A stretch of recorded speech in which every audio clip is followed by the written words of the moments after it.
Kalau kamu nggak pilih saya, kamu begini, kamu begini. Saya sampaikan bahwa komunikasi politiknya memang seperti itu. Yang ketiga ini karena saya lama mempelajari.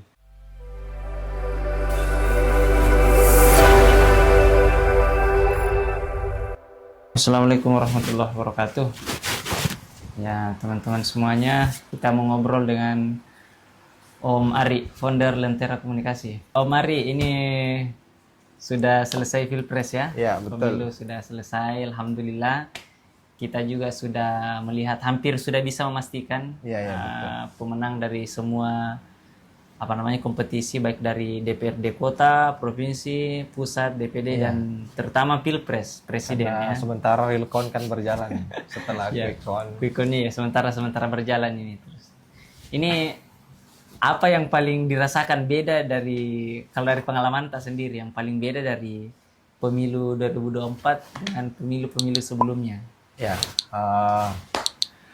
saya mulai dulu dari pemilu 2019 ya. Oh, itu pemilu pertama atau pemilu keberapa itu yang kita ikuti? Saya sebenarnya dari pemilu 2014 ya. 2014 waktu itu Pak Jokowi juga ya. Ya, Pak Jokowi. Itu periode pertamanya Pak Jokowi yang Pilpres dengan Prabowo, lalu kemudian yang kedua juga tetap Prabowo. Tapi ada yang beda. Jadi bedanya itu karena kedua sebelumnya ini kan semacam karena cuma dua pasang ya. Dua pasang, oh iya betul. 14, 19, dua pasang. Yang paling terasa itu di 2019. Itu karena ada istilah cebong, kampret. Yeah. Jadi itu tentu kita sangat merasa bahwa itu seperti lawan kita itu seperti betul-betul lawan.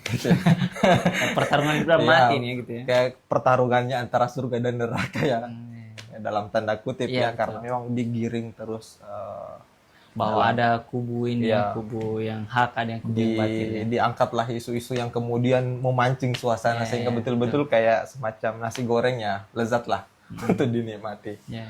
Itu sehingga terjadi betul-betul polarisasi. Saya merasa bahwa, dan saya juga merasa bahwa saat itu saya malah merenung. Saat itu entah karena memang kita ini memang betul-betul memilih karena gempuran agama tadi, atau karena hanya kita marah melihat orang lain marah.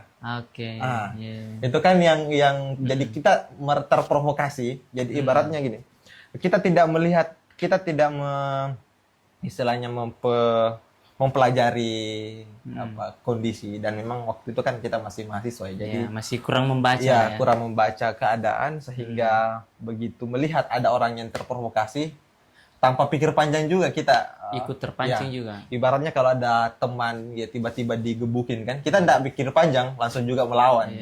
Teman ini ya? Teman, ini teman. Jadi hanya seperti kesadaran seperti itu, sehingga saya merenung bahwa ini ada satu pilihan yang tepat atau bukan. Kalau yang sekarang, yang di 2024 ini, ini karena ada 3 gitu. 3, agak kurang begitunya. Iya, agak kurang begitunya, dan sesuatu yang ibaratnya menurut saya satu hal yang juga menarik karena kubu yang dulu itu jadi campur baur gitu. Jadi nggak ada yang betul-betul menonjol bahwa, jadi istilahnya narasi agama yang dibawa-bawa bahwa ke sana atau ke sini itu kan agak seimbang. Jadi sehingga kita juga merasa bahwa ini tidak ada masalah, insya Allah damai. Dan karena itu saya merasa menikmati bahwa di Pilpres kali ini itu lebih fun gitu. Apalagi di Capres ini kan unik-unik ya cara mereka untuk ada warna baru. Iya, menggait bagaimana para pemilihnya itu betul-betul ingat antara 03 ada ada anunya Pak Mahfud gitu ya. Tabrak Mahfud. Tabrak Prof ya gitu Tabrak ya. Prof. Tabrak Prof. Itu kan hal yang tidak pernah. Dan memang jadi saya pernah membaca buku bahwa semakin banyak pilihan, semakin ide itu semakin muncul sebenarnya. Jadi kalau hanya ada 2 pilihan, ada alternatif ya. Iya, kalau hanya ada 2 pilihan mungkin satu melakukan ini sudah cukup. Tapi kalau banyak pilihan kan harus Ya. yang mana yang paling melekat di pikiran. Misalnya ada 01 dengan perubahannya, dengan ada selepet, ada desak lah. Itu kan satu warna baru dalam dunia politik kita. Mereka membicarakan gagasan-gagasannya. Dan ada juga yang paling mungkin tidak pernah kejadian di bahkan pilpres manapun yang dibawa oleh 02 ini. Orang tiba-tiba joget. Ya, gitu ya. Orang kalau kemana-mana, saya malah kemarin ketika pulang kampung, saya tahu bahwa di situ cukup basisnya 01 cukup melekat. Tetapi anak-anak mereka itu Hafal semua ini. hafal itu Joget gemoy. Joget gemoy itu yang dibawa oleh 02. Jadi walaupun mungkin sedikit, tetapi itu kita membuat happy. Sebenarnya itu hikmahnya menurut saya, bahwa pilpres ini nggak ada head to head yang berlebih, kita malah menikmatinya. Jadi benturannya nggak terlalu keras. Nggak terlalu keras, dan kita merasa bahwa fine-fine aja ini pertarungan. Tapi Itu kalau boleh tahu, pilihannya dari 2014 sampai sekarang konsisten atau berubah? 2014 Ini kan tokonya ini saja, Iya, ini betul, saja betul. ya. 2024 baru berubah ini. kalau di 2014 saya sepertinya memilih Pak Jokowi kalau nggak salah. Oh gitu ya. Oh Iya. iya. Itu karena itu juga tadi di latar belakang karena orang begitu, kita juga jadi begitu. Kan Oke. anak-anak gitu. Maksudnya Betul. masih pemilih pemula iya, itu hari ya. Iya, itu pemilih pemula. Yang kedua karena narasi agamanya yang sangat kuat, jadi semacam kayak masa sih? Jadi Ini di 2019. Iya, di 2019. Dengan memilih 02. 02 ya, Prabowo itu hari. Sekarang juga jadi 02 kan. 02 ya sekarang jadi ya. 02. Jadi itu Jadi ada tren istiqomah ya, ada Iya. tren konsistensi. ya, tren konsisten itu saya pikir perlu untuk dirawat. Betul, betul. Karena bukan karena apa ya? Karena memang saya mempelajari berbeda sikap saya ketika memilih yang pertama karena hanya ikut tren orang. Begitupun yang kedua hanya karena Karena ikut di drive emosi iya, ya. di drive emosi yang Oke. menurut saya sangat berlebihan. Yang ketiga ini karena saya lama mempelajari, bahkan sebelum penetapan 3 calon itu, saya sudah mempelajari gimana kira-kira yang bagus untuk kita. Iya, karena kan ini nama-nama yang muncul kan ini saja, satu Iya, dua betul, saja ya, betul. 1, 2, 3 saja. Dan saya kira nggak ada dari 3 ini nggak ada semacam antitesa ya yang harus bahwa ini yang paling unggul, ini yang paling. Menurut saya ya sama-sama 11-12 lah semua. Seperti itu. Apa yang paling beda dari cara berpikir Arinal Ya, ya. 2019 dengan 2024? Ini kan kalau kita lihat tadi kan pilihannya sama. Iya, betul, pilihan. Sama-sama toko yang sama. betul. Tapi apa yang beda? Karena kalau kita lihat ini khususnya saya sebut saya di circle kita Iya, ya. betul. Orang melihatnya atau mungkin ada semacam sinisme bahwa kita yang tidak konsisten dan mereka yang konsisten pada idealismenya, Iya, atau padahal atau ada semacam bukan fakta tapi narasi lain yang mengatakan bahwa mungkin saja di pilihan ini kita tidak tepat, tapi karena kita sudah mengambil jalan yang lain, kalau Iya, dianggap betul, begitu, kita bisa bercerita kepada Iya, teman-teman. Nah, sekarang mungkin boleh bercerita ke teman-teman apa perasaan yang dirasakan sekarang yang dulu itu tidak dirasakan, atau sebaliknya dulu begitu dirasakan ternyata sampai hari ini kayaknya agak keliru atau mungkin berlebihan atau mungkin seperti apa? Iya, mungkin karena semacam sebenarnya kalau soal pilihan kan sama ya. Sama. Ya. Cuman rasanya agak beda. Kalau yang kemarin saya sampaikan bahwa itu betul-betul karena kita melihat tren orang seperti itu, orang memilih itu, apalagi hanya ada dua ya. Ada 2. Lalu kemudian ada juga gempuran-gempuran yang lain. Kalau yang ini karena kan lama ya bergulir sehingga tercipta menjadi 3 calon kan. Jadi ketika itu yang beda adalah saya mempelajari ketiga calon ini. Jadi saya merasa bahwa pilihan yang saya ambil betul-betul bukan karena pilihan langsung begitu, tetapi pilihan yang saya pelajari. Itu yang menurut saya artinya berbeda. kita mau katakan bahwa sekarang ini menjadi pemilih rasional, kemarin Iya, emosional. iya betul. Gitu ya. Sepertinya seperti itu karena saya mengambil pelajaran, saya banyak merenung bahwa Oke. eh, apa betul saya memilih karena ikut-ikutan Mm-mm. Atau berdasarkan atau pertimbangan-pertimbangan. berdasarkan pertimbangan-pertimbangan. Saya merasa hari ini rasional karena saya memilih karena mempelajari, mendengarkan apa uraian-uraian dari mereka walaupun pada saat mereka mengkampanyekan bahkan saya termasuk mungkin silent Mm-mm. eh, orang yang diam tapi mengamati begitu, tidak terlalu seperti cuap-cuap dengan teman-teman bahwa mengkampanyekan di media sosialnya. Saya tidak terlalu seperti itu karena saya Nanti merasa akhir-akhir ini ya mau pilpres baru ini ya, Iya. mau pencoblosannya. itu sebenarnya karena itu sebenarnya karena saya merasa bahwa ada hal yang mesti diluruskan Oke. dengan cara pandang yang rasional. Maksudnya kalau Ah. saya menilai bahwa teman-teman banyak yang terlalu emosional melihat satu pilihan politik ini. Boleh kasih contoh apa misalnya? Iya, misalnya banyak teman-teman yang kemudian tidak lagi rasional karena sudah sampai menghina pada personnya.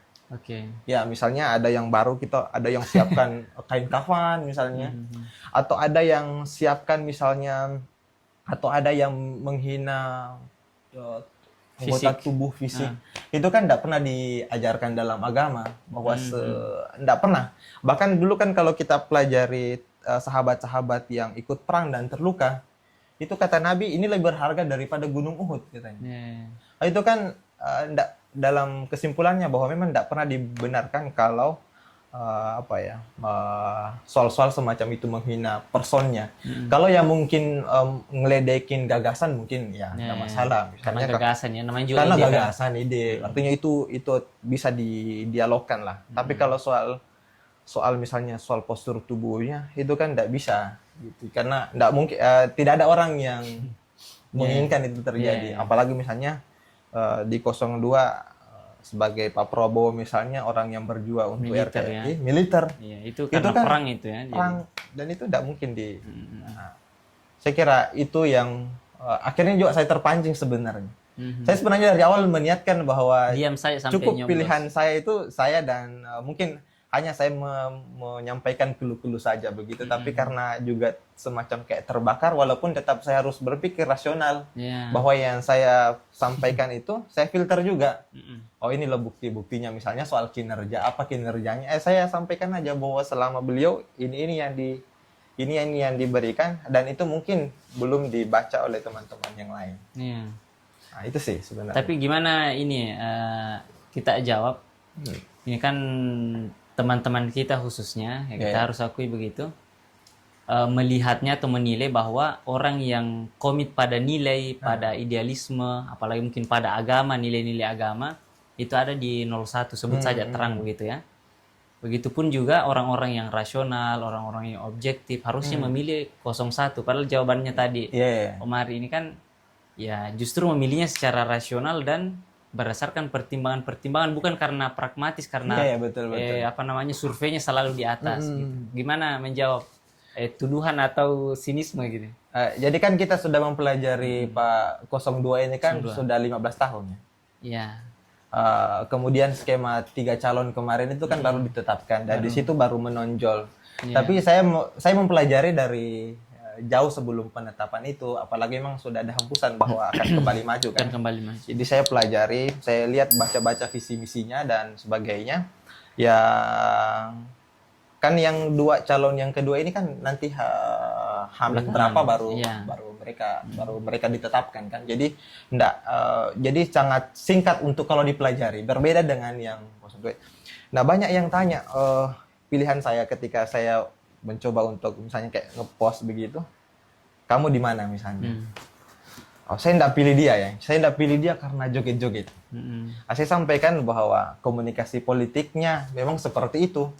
Kenapa? Karena latar belakangnya tadi di tahun 2019 itu kita sudah lelah dengan pertempuran yang tidak ada selesainya gitu kan. Jadi kita melihat ini sebagai satu ide kampanye yang fun. Dan ada penyampaiannya, maksudnya apa ya, eh, ide gagasan itu disampaikan simpel dan bisa masuk. Itu yang menjadi pertimbangan. Misalnya makan gratis, kuliah gratis. Ya. Itu kan siapa yang tidak terima dengan bahasa Siapa yang itu? tidak mau ya? Siapa yang tidak mau dengan bahasa itu? Kan satu bahasa yang Mudah ditangkap. mudah ditangkap, dan kita melihat bahwa tidak mungkin itu terjadi kalau memang kita tidak kuat kan, tidak kuat. Itu yang salah satu alasan kenapa saya memilih. Siapa yang tidak ingin misalnya kuliah gratis, makan gratis untuk anak-anak, apalagi sejak masih dikandung kan, Ya, itu ibu sudah, hamil ya. ibu hamil itu sudah diberikan nutrisi. Itu ide dan gagasan itu kan tidak mungkin. Saya pernah mendengar satu cerita, ada seorang nabi Hmm. yang kemudian ingin memberikan makan kepada seluruh makhluk yang ada. Ingin memberikan makan kepada seluruh makhluk yang ada. Dan itu betul Dijalankan. dijalankan. Nah, cuman ada satu permasalahannya. Karena ketika menyampaikannya itu, dia tidak semacam tidak ya membawa nama Tuhan lah istilahnya. Oke. Ya, tidak menyertakan nama Tuhan. Heeh. Sehingga walaupun itu terjadi, dia mampu berikan makan, tetapi yang terjadi adalah tidak cukup. Jadi yang kedua ditegur. Setelah ditegur, barulah kemudian dia merubah niatnya. Dia melibatkan Allah Subhanahu wa taala, dan ternyata seluruh makhluk itu pun makan dan tercukupi.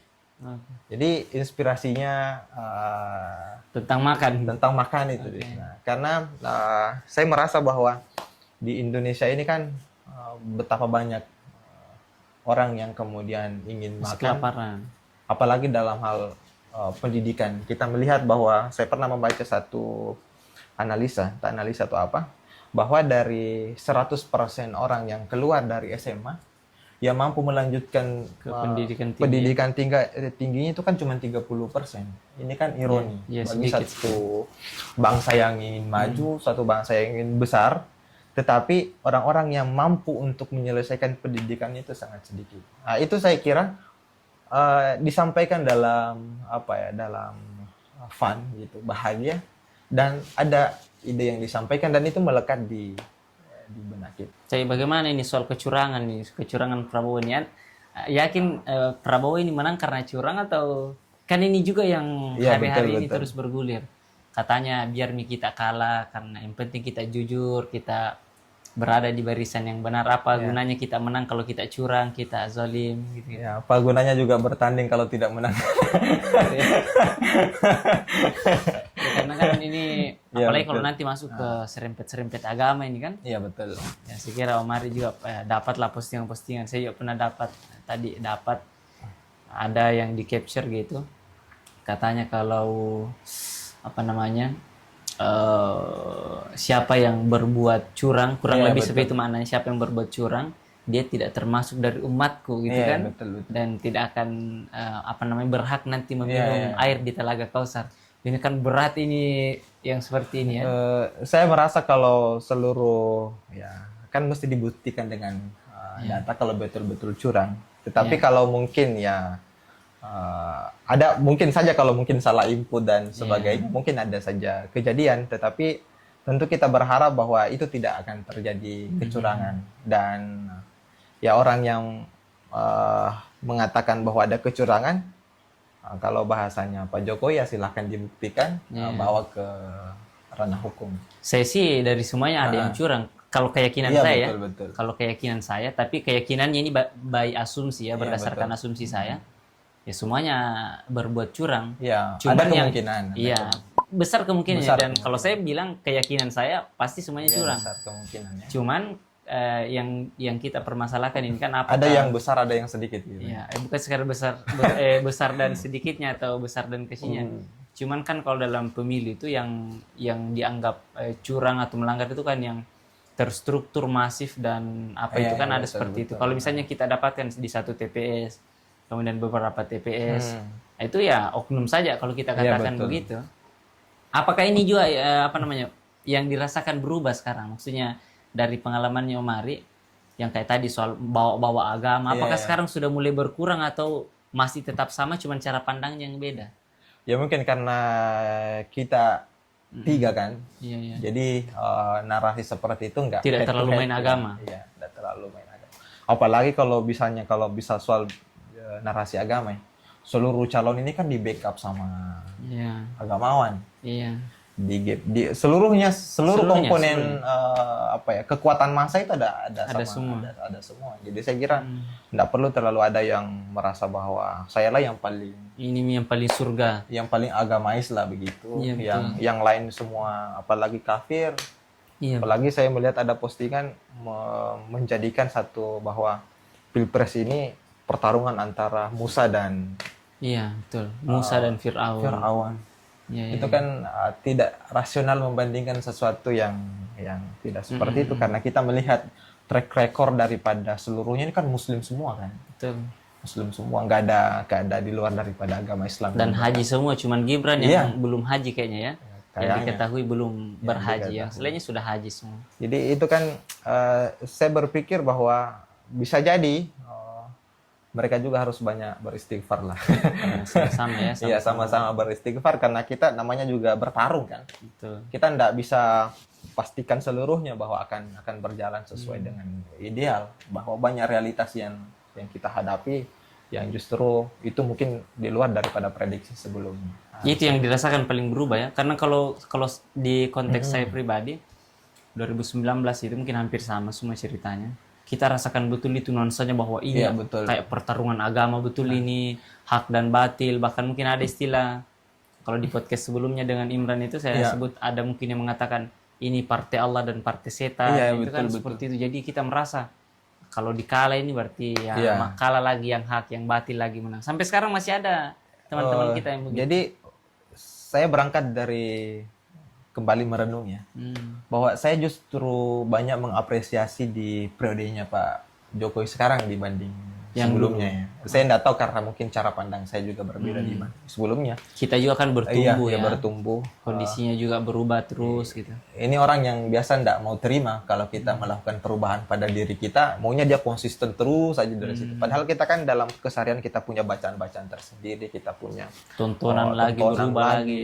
Jadi input informasinya iya, berubah ya. informasinya. Dan saya menyaksikan bahwa di periode keduanya misalnya Pak Jokowi itu, saya bukan ingin menyanjung beliau, tetapi saya melihat karena memang orang-orang yang dipasang sebagai tameng untuk menjaga negara itu luar biasa. Misalnya ada Pak Mahfud. Siapa yang meragukan kredibilitasnya Pak Mahfud sebagai Menko Polhukam? Dan itu kan dari awal begitu ada kasus langsung direspon. Jadi kita jadi tenang kan. Ada kasus besar apapun itu langsung direspon dengan baik. Dan misalnya dulu yang di periode pertamanya misalnya terjadi misalnya sedikit-sedikit ada ulama yang dipenjarakan. Kan akhir-akhir ini jadi nggak pernah lagi ya, munculnya. mungkin kalaupun ada ya, tetapi nggak sebesar dulu. Jadi saya merasa bahwa di kepemimpinannya Pak Jokowi yang sekarang itu ya semacam istilahnya kalau dalam bahasa ini ya husnul Fatimah. Iya. Karena kita tahu bahwa mengurusi negara yang sebesar ini dengan keinginan orang kan berbeda-beda. Untuk harus mengambil keputusan, salah benarnya itu kan dia mengambil keputusan dan dia sesuai dengan apa yang dia yakini. Kalau salah ya, kan kalau pemimpin kan dia punya hujah tersendiri untuk dia dalam mengambil kebijakan. Jadi saya merasa bahwa jangan sampai asumsi saya sebelumnya ini menghakimi terlalu besar dan ternyata tidak begitu realitanya. Jadi saya merasa sekarang ya kayaknya memang kita tidak boleh memilih karena terlalu fanatik. Emosional. Kita juga tidak boleh memilih karena kita dikompor-kompori misalnya. Kita mesti mengambil jeda untuk berpikir rasional. Bahwa memang tidak mesti bahwa seluruh keinginan kita tercapai, tetapi setidaknya ada perbaikan demi perbaikan. Nah, itu yang saya rasakan di kepemimpinannya sekarang. Makanya juga saya setuju dengan ide tentang keberlanjutan. Karena itu tadi, saya merasa tidak ada yang perlu terlalu dipermasalahkan. Bahkan saya menganggap bahwa siapapun yang memimpin negeri ini, dia akan mengalami permasalahan yang mungkin hampir sama. Atau bahkan mungkin lebih besar. Lebih besar. Nah, kita tidak ada jaminan bahwa ketika dia misalnya memimpin, dia akan seluruhnya mengikis seluruh kasus-kasus yang sifatnya mungkin Berat, sudah teknik lama. ya, Iya. teknis ya, sifatnya teknis dan bagi saya tidak terlalu bermasalah lah seperti itu. Ini tadi soal keberlanjutan. Iya. Ini berarti mendukung ini rekonsiliasi ini. Oh, saya sangat mendukung rekonsiliasi. Mendorong bahkan atau kalau bahkan bisa mendorong. dikompori saja. Iya. Kalau bisa nanti siapapun nanti yang terpilih, ya kembali ngumpul lah. Ya kan? Ajak masyarakat juga kan. Kita happy. Karena menurut saya melihat beberapa daerah misalnya di Timur Tengah ya misalnya, itu kan karena kita menurut saya ini unik. Kenapa unik? Misalnya mana ada kampanye orang bisa joget-joget. Kan yang kita lihat beberapa kampanye-kampanye yang saya lihat misalnya di luar negeri misalnya, itu kan frontal ya. Kalau kamu nggak pilih saya, kamu begini, kamu begini. Kan di Indonesia Tegang begitu. gitu ya, tegang. Tegang. Kita di Indonesia happy-happy aja. Malah kalau misalnya yang 02 ini, aduh, kita joget malah ya. Joget lagi. Iya, itu kan Orang bahagia gitu orang ya. Apalagi misalnya di zaman milenial misalnya kan. ya. 65% loh. Lebih 65%. Ini Besar. milenial. Dan tipikalnya milenial kan tidak bisa konsumsi yang berat-berat. Tegang-tegang gitu ya. Yang tegang-tegang enggak mungkin. Yang dia ada satu pesan, ada dua pesan sampai ya kita fun. Kembali ngopi misalnya. Kembali ngopi, sudah kita bicara sedikit yang berat-berat ya ngopi lagi. Itu kan itu karakter kita. Dan saya menyaksikan bahwa kampanye di sekarang ini itu super unik. Ya mungkin sangat jarang didapatkan di misalnya kemarin pemilu Amerika Joe Biden bersama dengan siapa lagi namanya yang satu Trump. Donald Trump. Itu kan kayak gontok-gontokan kan kayak semacam terjadi perang dunia ketiga antara mereka. Yang kedua misalnya negara yang baru-baru terjadi ini perang saudara di antara mereka. Itu semacam menjadi sampel bahwa jika elit-elit daripada negara itu tidak kompak, Tidak bersatu ya. tidak bersatu, maka sangat sulit.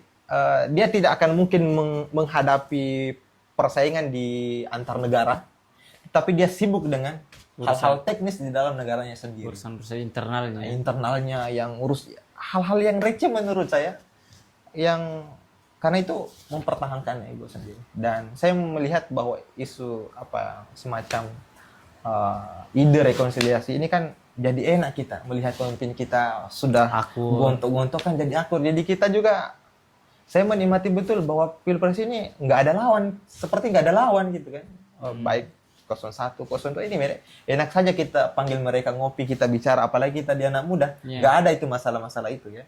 Jadi kamu misalnya 01, kamu misalnya 02, kamu misalnya 03, kita kan panggil aja gabung, kita gabung, ngopi lagi.